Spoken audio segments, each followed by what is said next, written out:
Good evening. This is the interview with me, Elizabeth Perkins. And tonight, my first guest is Joseph Ellis, aka Joseph Ellis. How are you? I'm good. How you doing? Good. Thank you for being on the No show. problem. My pleasure. Yes, My yes. pleasure. My pleasure. Um, I wanted to talk with you about, because you're a blogger, Yes, ma'am. and you have something that was really intriguing to me, and it was the first minute of the day. Okay. So can you tell me something about that? Well, it started. It started basically. I took it from an album, an LP by Gil Scott-Heron, Okay. which was entitled "The First Minute of a New Day," and the title comes from the first seconds in a new day is a time for an awakening, Okay. a time for education, a time for those who don't know to learn, and also for those who don't know to learn and to teach. So that's why I chose this title.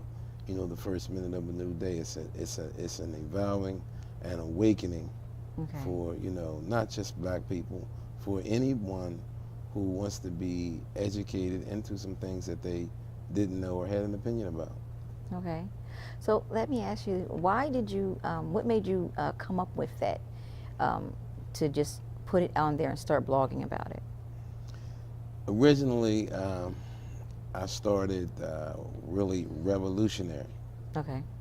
and I toned that down because I wanted the information, the kind of information that I have, to get out, but I didn't want it. I didn't want it with a racist tone. Okay. So what I did is I diversified the page. I allow anyone with an opinion that is unedited by me, even if it agrees with my opinion or not, Mm-hmm. that I tell them that you can post, you can write, and I may rebuttal, but I won't edit or not not allow you to put anything on the page.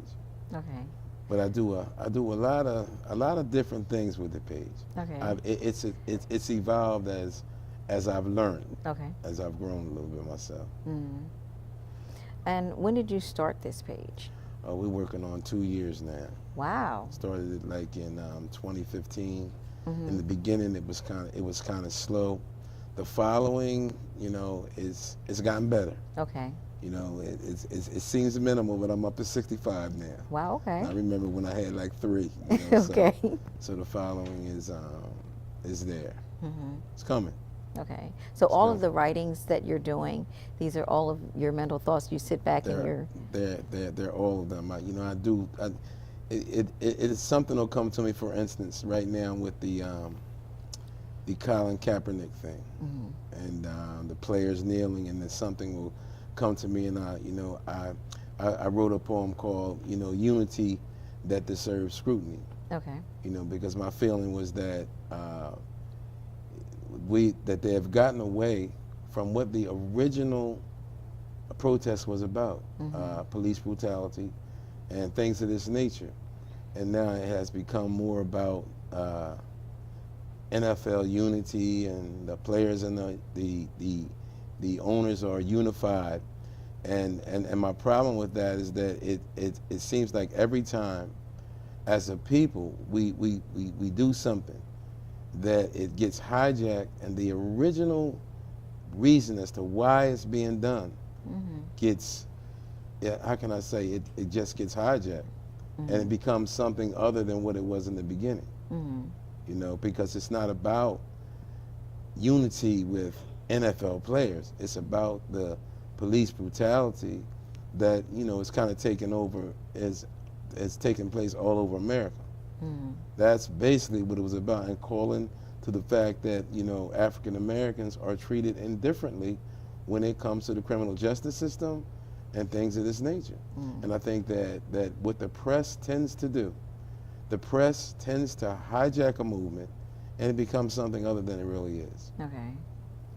Well, let me ask you this. I know when they do the Black Lives Matter, Okay. and with the crime and the police brutality and things like that. What are your thoughts on black crime that's going on right now? My thoughts on that is this. I believe that and I'm not, I'm not trying to be harsh, but I'm gonna say what I feel, that the drugs, the illegal drugs that come into the country or in our neighborhood, we don't manufacture drugs in our neighborhood. The illegal firearms that come in our neighborhood, we don't manufacture illegal firearms.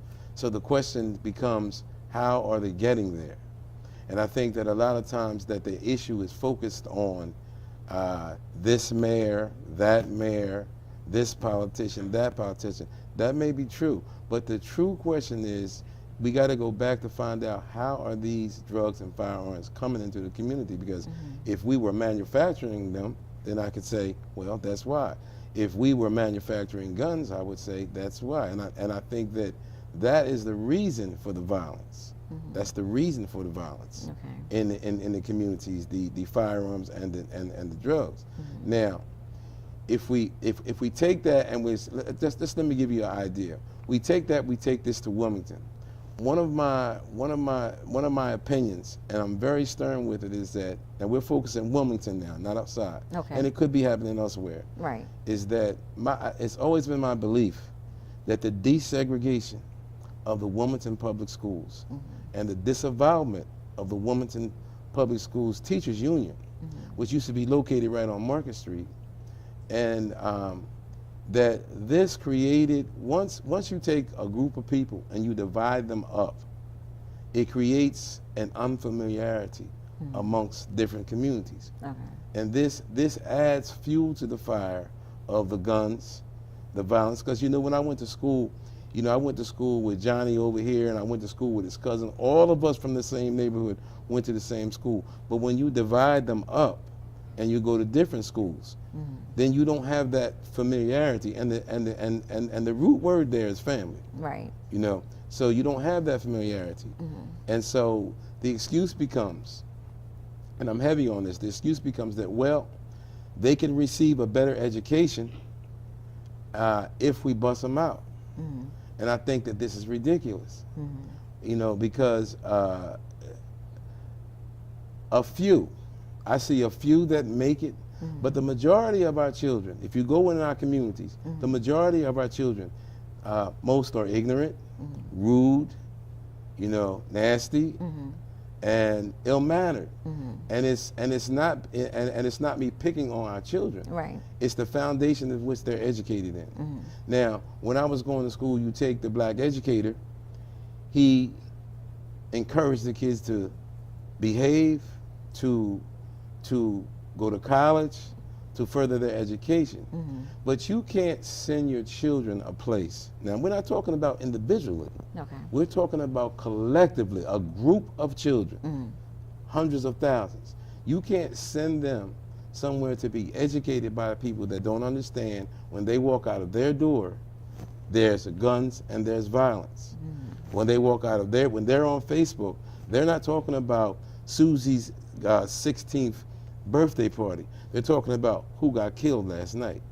And this is the life for our children in the inner cities. Some may disagree, but I live in the inner city, and I know. So it's my belief that this type of child has to be educated differently than what they're. One time I was listening to the WILM, and I was listening to the programs that they had for troubled teens.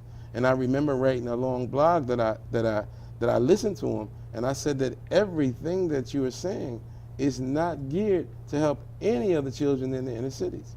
It's just, it's just not. So I think that has desegregation been good for our community? My answer is no.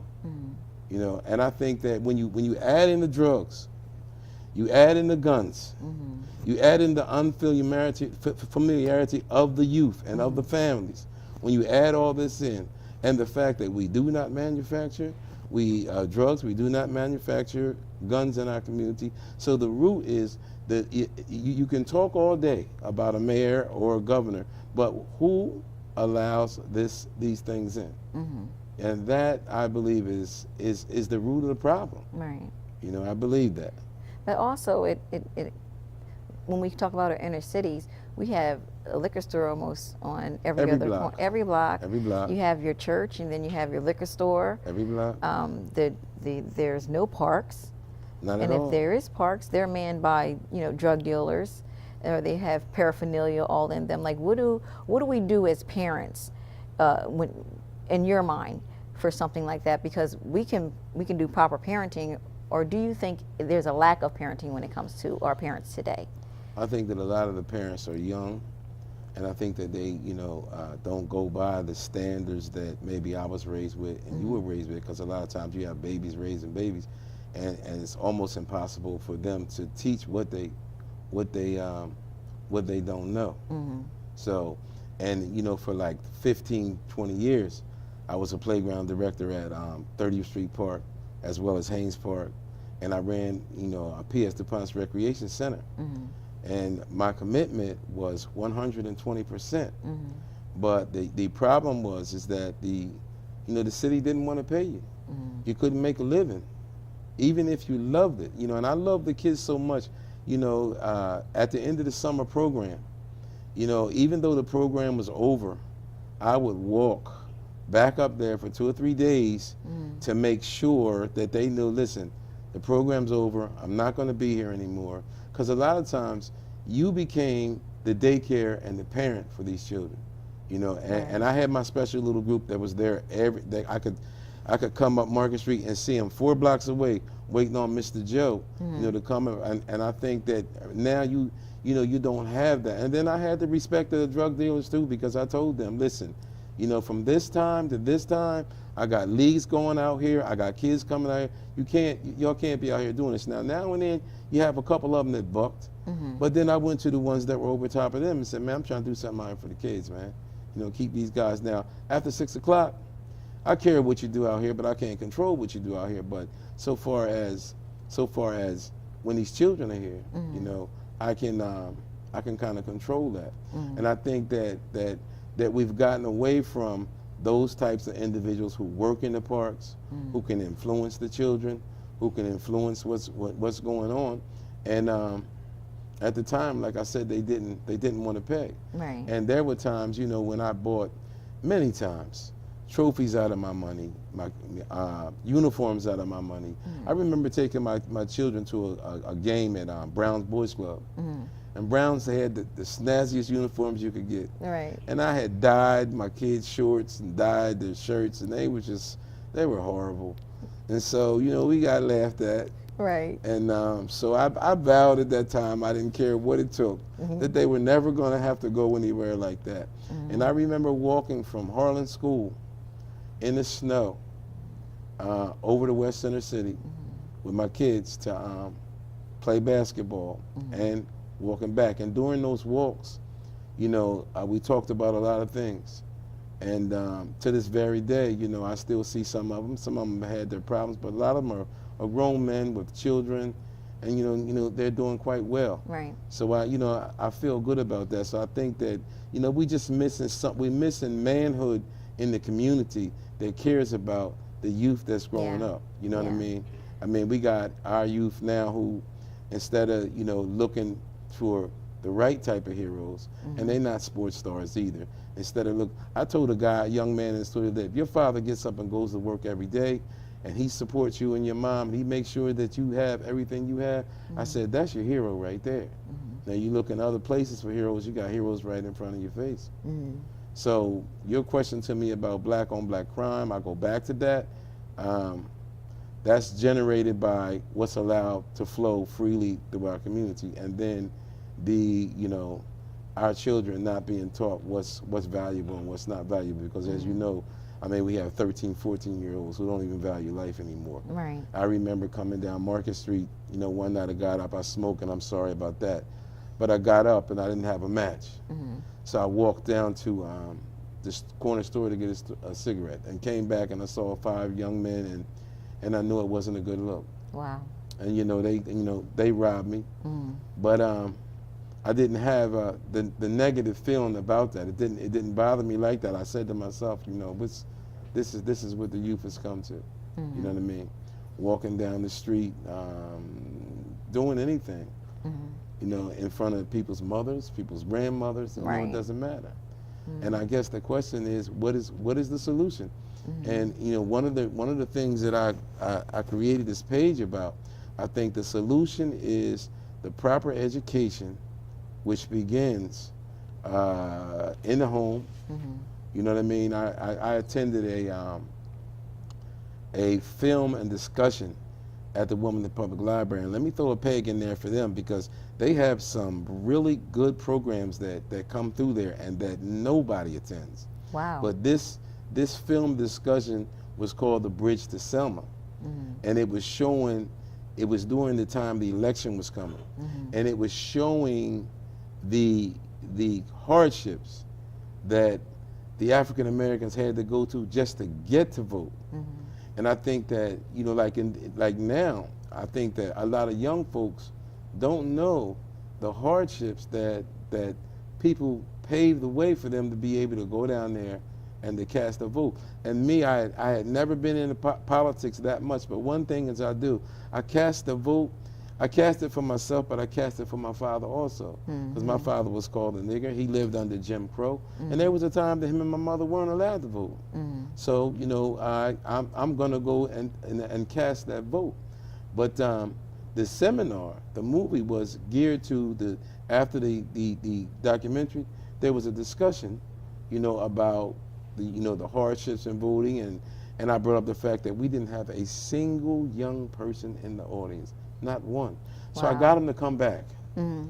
And by the grace of God, I had about 9 people there. Wow. And I think these were people from the Delaware Human Resources or Human Services, Mm-hmm. and there were a couple of ladies who hosted it. But you know, I think that our youth are unfamiliar with our past, Mm-hmm. you know, unfamiliar with our hardships, and so a lot of times on the page, you know, I go into past civil rights experiences, Mm-hmm. Things about MLK, even though I wasn't always in agreement with his nonviolent philosophy, but Mm-hmm. you know, I still think he's one of the greatest men ever. Mm-hmm. So I try to cover a little bit of history. Right. I try to encourage the parents. Mm-hmm. You know, I have a blues piece. I call it a blues piece, called "The Invisible Basketball," and I said that everywhere I go, I see these children dribbling this invisible basketball, making that winning shot like Michael Jordan. And I said that, and I made the point that 1% of the kids who go play basketball year-round, AAU, wherever they play, 1% of them make pro, and about 5% of them get a college scholarship. So I encourage parents, tell your children to put down that invisible basketball, not encourage them to pick up a book, make them pick up a book. Right. Because you have a better chance reading that book and gaining something from that than you do dribbling that invisible basketball, you know. Wow. I see them coming in the place where I work all the time. It's like they're going between their legs, going behind their backs, and I'm saying, you're not going to be a pro. Right. You know, I had asked a friend of mine, you know, he spent all of this money, you know, running his son around with the AAU situation. Okay. And now his son is 17 and he doesn't want it. I said, well, perhaps you should have been making him read a book, Yeah. you know. Yeah. So I think that, you know, a lot of this violence and stuff is due to, you know, our children are not educated. Mm-hmm. And when they go elsewhere, they're not getting that nurturing. Right. See, we need to be educated, Mm. but our children need a lot of nurturing, because when they Yeah. come out that front door, they see so much stuff, you know, and it becomes natural for them. Right. You know, it's natural for them to get up tomorrow morning and hear Johnny got shot around the corner. And that's a tragedy. Yeah. That is natural. Wow. You know, a lot of them look at it as a sign of respect. Then they may not feel that they're getting a respect at home.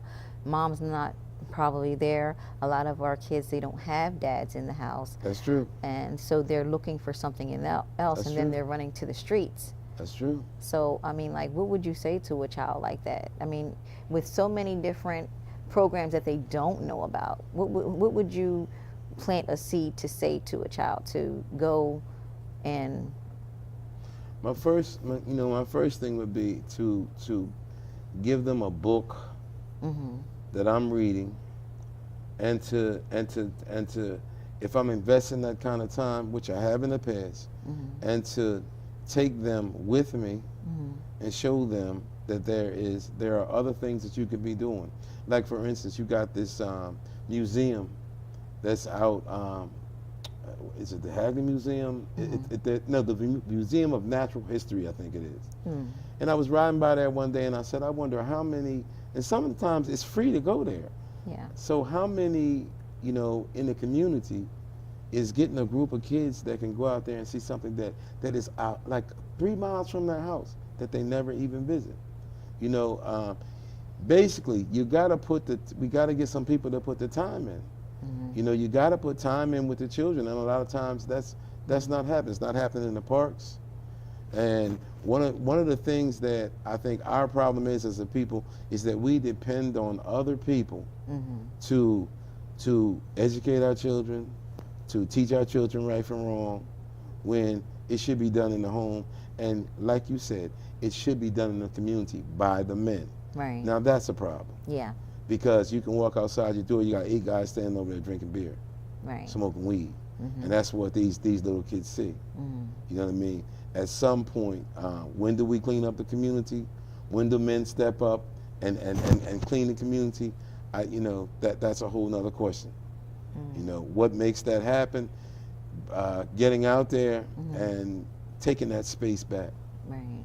Taking that space back. You can't do that here. You're not allowed to do that here. Well, I commend you because even on your page, you take on some youth there as well. Yes. Can you tell me something about that? Some of the youth that yeah.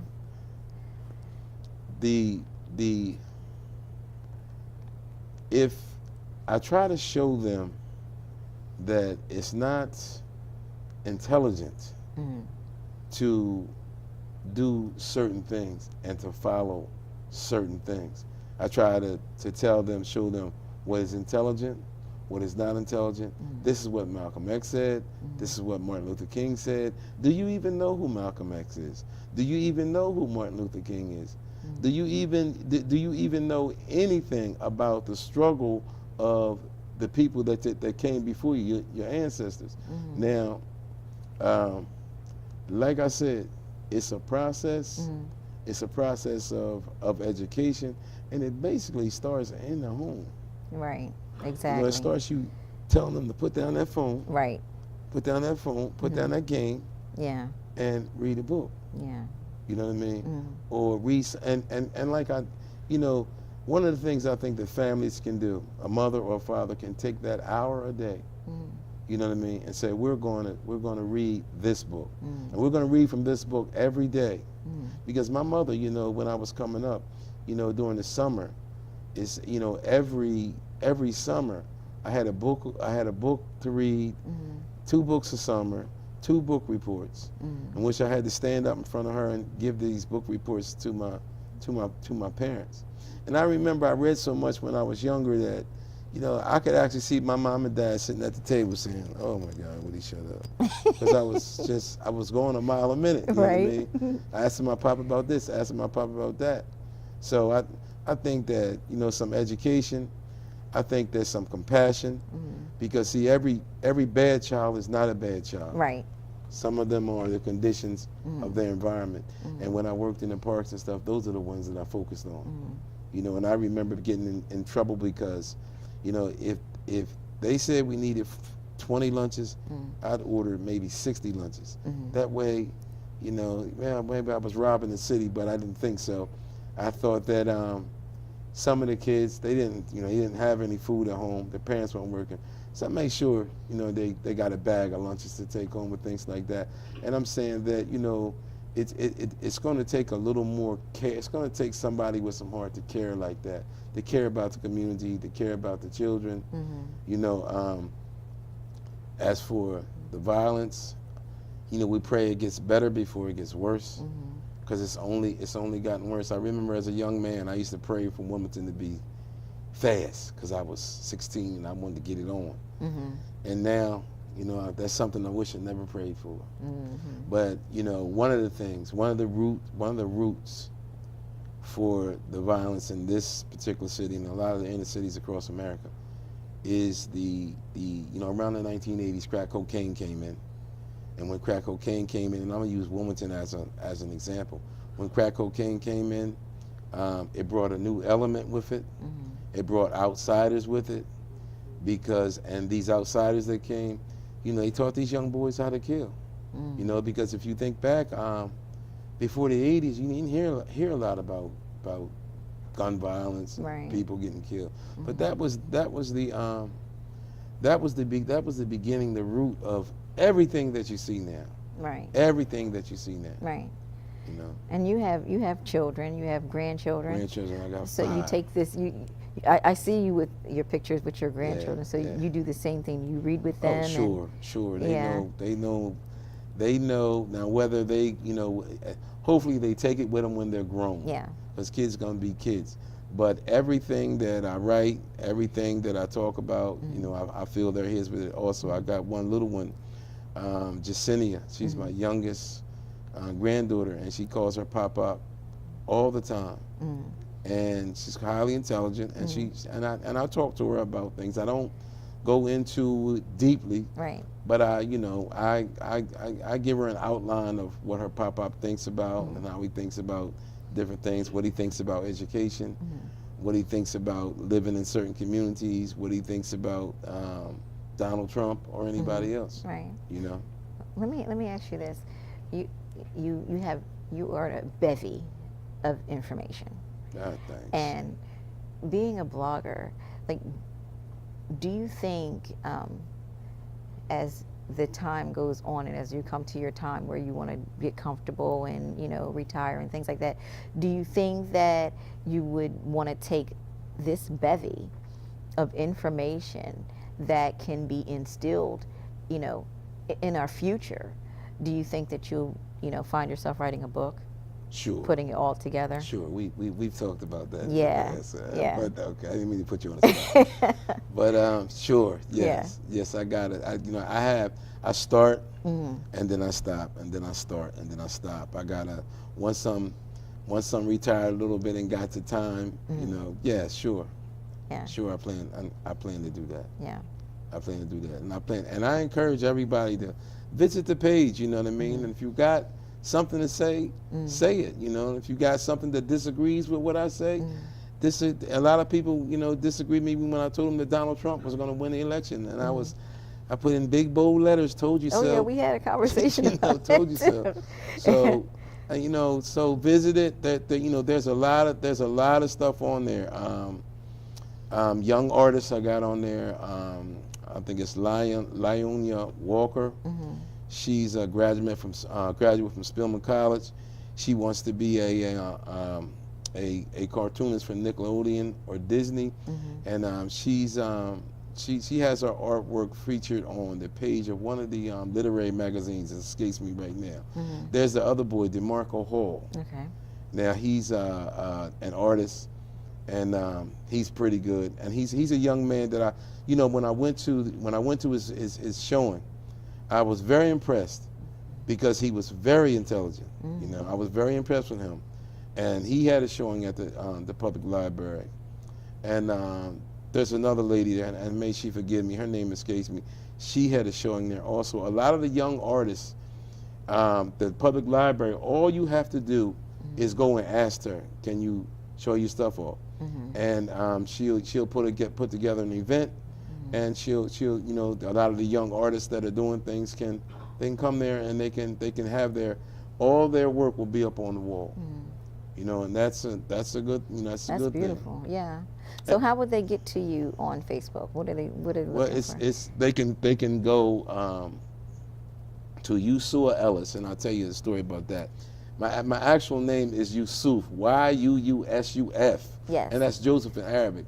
But I never knew about Facebook, but my little cousin, one day we were sitting on the step, and she said, I'm going to put you on Facebook. I said, don't put me on Facebook. So she sat there and she put me on Facebook. She said, how you spell your name? So she spelled it Yuusua. So I leave the A there as a tribute to her. Well, that's beautiful. So that's why I never, changed it. Yeah. And so, and every time she sees it, She says, yeah. She says, yeah. Okay, That's cuz I see awesome. that sound. Wow. But they can reach me on my regular page, Yusuf Ellis, Mm-hmm. because I put a lot of stuff on there, Mm-hmm. and my phone numbers are there also, and my email address is on there, Mm-hmm. and on First Minute of a Day, email and everything is on there also. Okay. And they can also post on there, Mm-hmm. and you can also read some of my stuff, some of my blues. I started out. This is going to be another blues piece by me. I done read the Hillary Clinton blues, the protest blues, the every kind of blues, and I get that from Gil Scott Heron. He says instead of being a musician, he's a bluesician because he tends to try to find certain means and modes that are related to the blues. You heard that, folks. We're going to take a small break, and we're going to come right back, and we're going to have Lady A. I love her so much. She's going to give us an amazing song, and we'll be right back.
And we're back. We were going to have a song, but Lady A is under the weather, so we're going to go ahead with the interview. And here we are. Lady A, how are you? I'm so glad to have you here. Hi. She is, I love this woman. It's so good to be here. Yeah. Again, I am under the weather, and you're going to hear a little cough here and there, and I do apologize.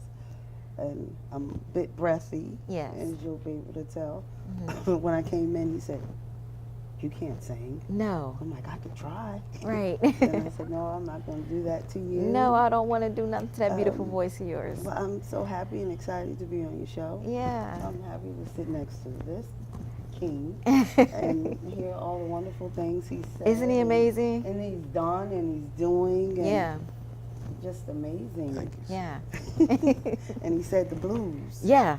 I'm going to go on and I'm going to check out and get some of these words. Yes. And that's why I was glad to come on. Yeah. Because as you know me as an artist in the community, I'm from New Jersey.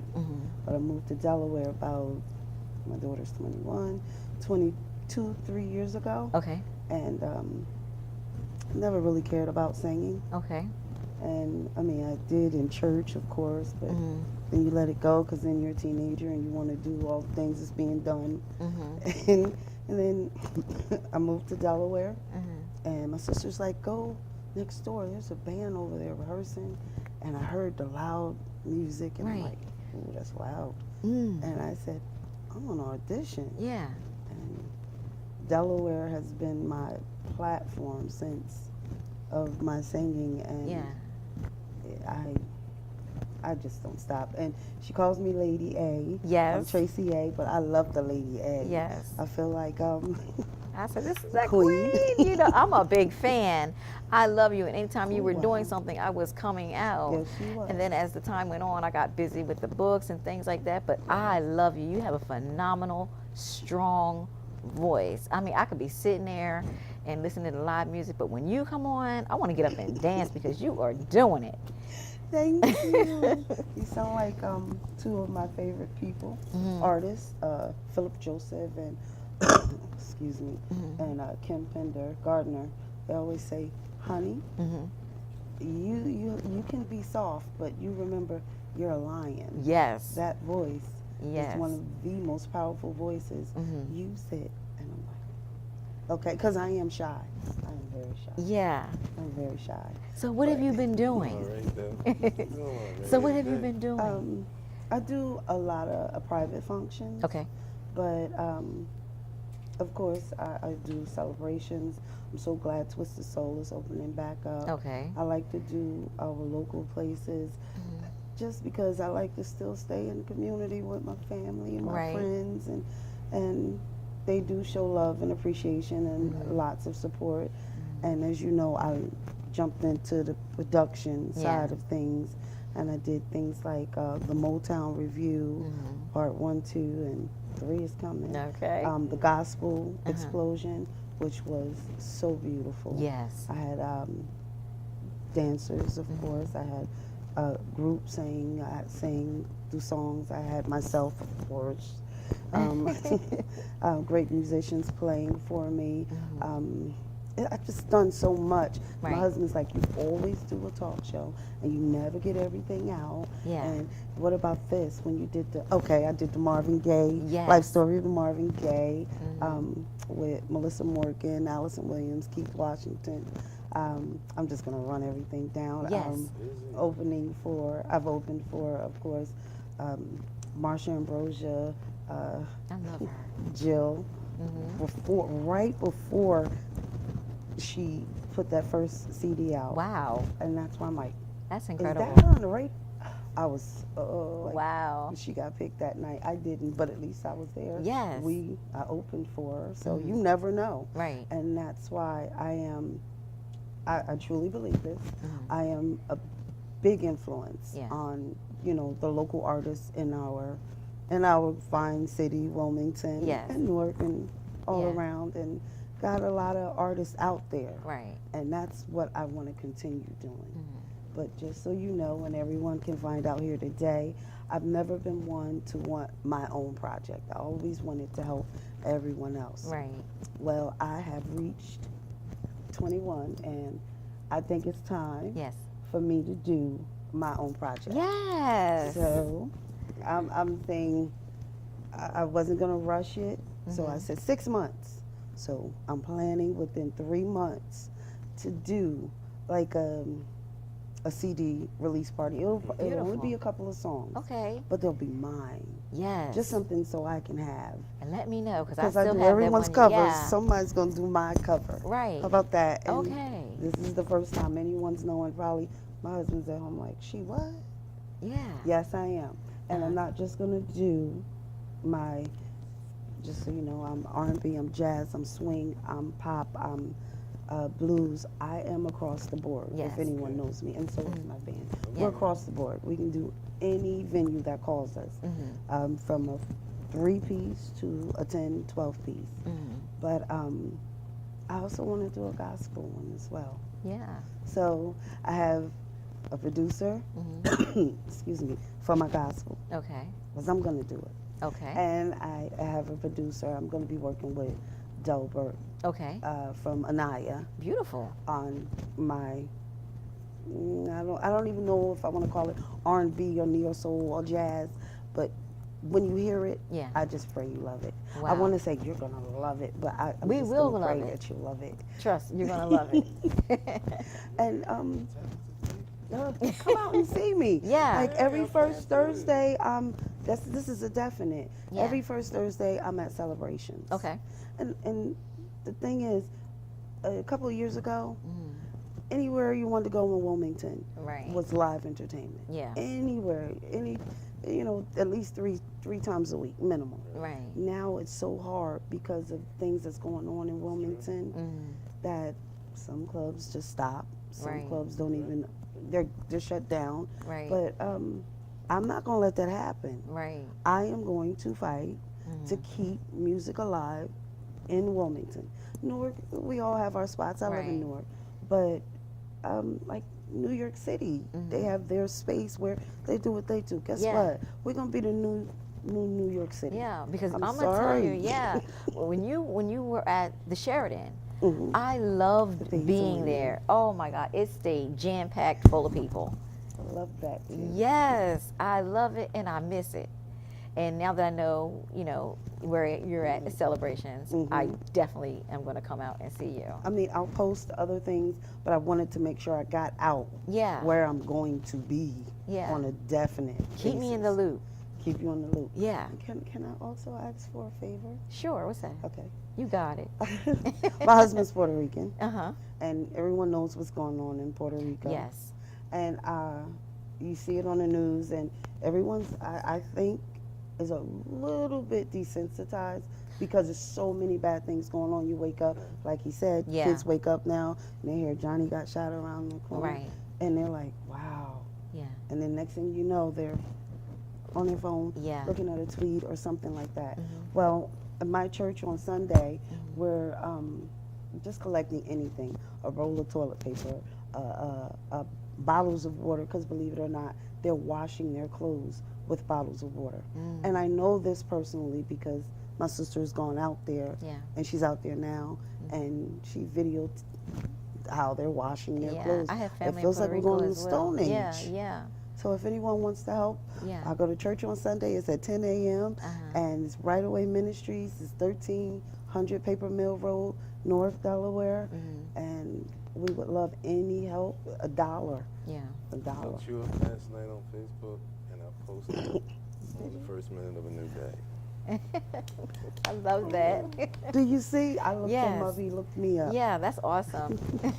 And it's because of you. Yeah. Now I got to read his blogs. Yeah. My two favorite people are sitting here, and that's amazing. I really wish I Coming could out to sing see you that. sing too. Yeah. Oh, you will. You'll come back and you'll sing. But tell me more about, like you were talking about Puerto Rico and what's going on, and what's the big favor? That's it. So Okay. let me plug in. Yes, plug in. Plug in. Yes. And the big favor, it would be nice. I know you're probably busy. This is last minute, but I'm just inviting you. All It right. would be nice to have you and anybody that want to come Okay. for the basis of Puerto Rico. Yeah. I mean, it's just really sad. Maria is going to be covering something, and we're going to have her on. And I would love to have your husband to come on, and you know, because she's with the Hispanic community, and it's going to just be a diverse, you know, bilingual conversation going on. So it's going to be beautiful. So I think that would be a great piece to have him in and have you back. And have me back. Yeah. Can I sing? Yeah. He's actually trying to teach me how to sing in Spanish. Oh, wow. I don't get why I can't do it. My kids, well, 2 of them, sing in Spanish. They don't speak it, Okay. but they can sing it like nobody's business. And now they call my daycare during the day, I run a daycare. I won Best Home-Based Business Delaware Black Beautiful.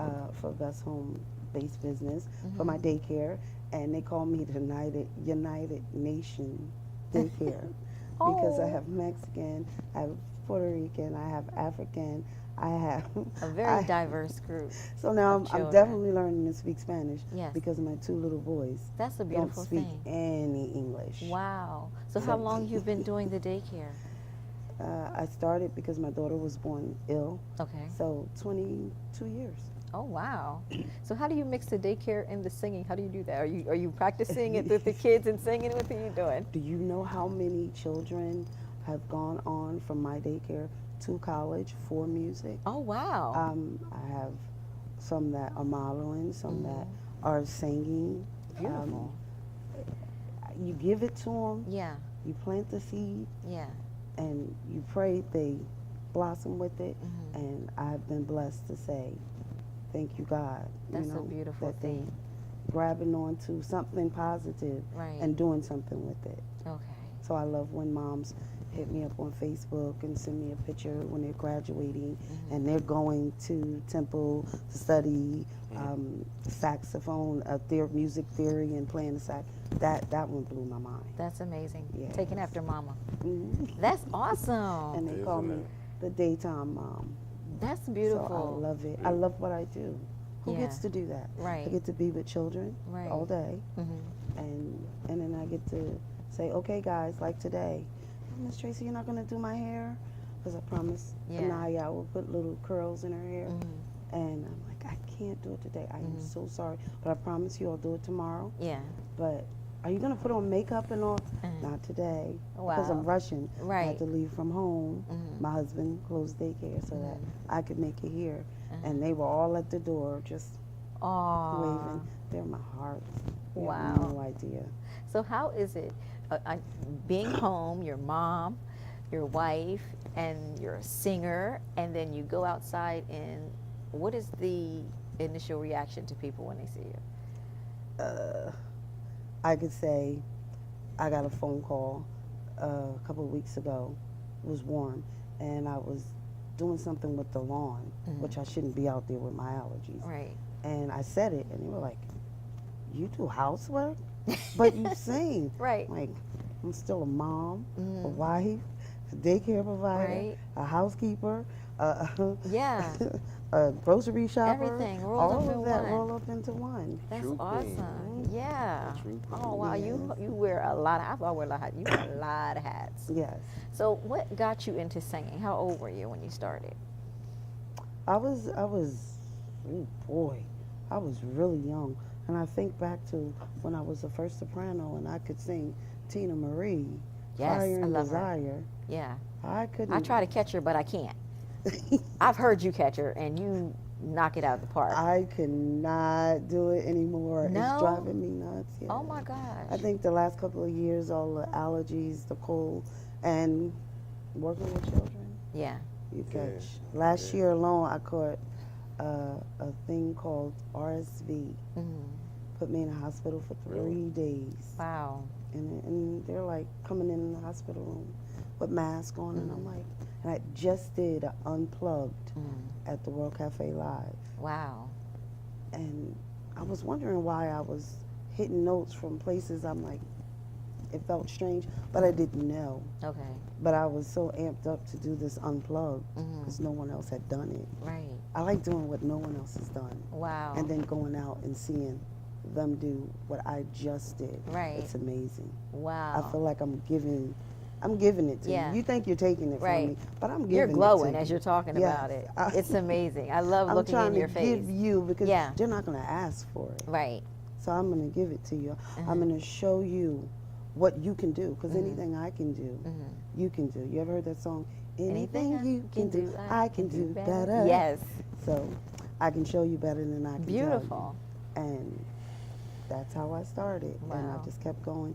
Then I became a teenager, and I'm like, I don't want to do that anymore. And then I came down here, and it's been Apollo. It's been, started out karaoke competitions, winning those. We have a lot of trophies in my house. Wow. Then it went to live band competitions, winning that, to maybe I should try, no, to wedding companies. And then from the wedding company, become the coordinator and lead singer there at CTO. You would make $550 a night. Wow. Yes, I was loving that. Let me ask but you, it got overwhelming. It's a show called The Voice. Have you thought about doing that? I did. And then a friend of mine, Jazz the Voice, did it. And watching how much she had to put into that and go here and fly there and fly. I said once my kids got old enough, I would do something like that. Okay. But then my daughter went and had a baby. Oh, your And grandmother. I can't leave my grandboy. Yeah. Oh. I don't know what it is. I mean, I was supposed to go away to do the life story of Marvin Gaye again, but it was like a 3-month tour. Yeah. And I canceled like 2 weeks before. What? And they offered a lot because I was the understudy for Melissa, and I had her down pat, Wow. and she had Diana Ross down pat. Wow. And I could not leave. So I think maybe once I do this CD project of my own, maybe I'll get to say, okay, I'm gonna go try The Voice. I'm excited for you. And then I'll fly to Vegas. She flew to Vegas. She flew to Florida. She was flying all over the place. Right. And I'm like, I have to close my business. But that's your I arena. have to stop this. Uh-huh. But I know my husband will support me. Yeah. Because I was going to say, what does he say about this? He says, when you're ready, you'll do it. Okay. He's always said, when are you going to do your own project? Like, what is this? You're just going to keep gigging, doing this, doing that? I mean, what is your goal? And I never said to him, I don't know. But the truth of the matter is, I didn't know. Wow. I think it took me getting sick. I found out recently I suffer from fibromyalgia. Okay. And it's a very painful disease. And I'm in pain a lot. Okay. But I have my faith, I have my church family, I definitely have my family, and everybody's got my back, and they hold me down. And when I do gigs, I sit down sometime now, but I can't stay in the seat. If I you know ever you see me can. perform, Yes. you'll see. Yes. I don't just sing. I feel the music, and I want everybody to feel Her the music. energy, it just goes all They out, tell and me everybody it's catches it. electrifying. Yes, it God is. willing, I'm It's gonna amazing. see you sing too. I'm coming to see you sing. You heard him. Yes. I'm coming to see her sing. Everybody in the audience heard him. Yes. And you and I, he's coming to see me. Yes. Now, what I want you to do is tell everybody like where, what you're doing, and where they can, if they can contact you, your information. If your Facebook page, if you like to share that, if I love they to want to share follow all of you. Okay. Okay. Let's do it. Okay. Again, I am Tracy A, band leader, founder, CEO of Tracy A and the A-List. You can look me up if you want to watch some videos just to check me out.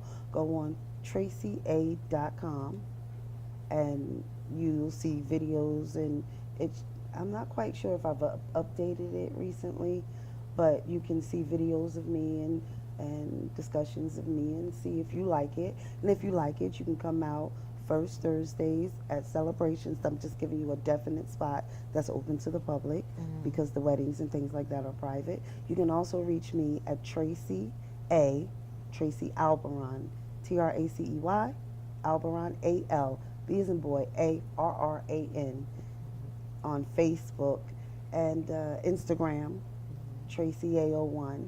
And wow, so that's my website, my Facebook, and my email and my phone numbers on everything. So just reach out. Or my co-manager, Javita Robinson, she's on Facebook too. She's awesome.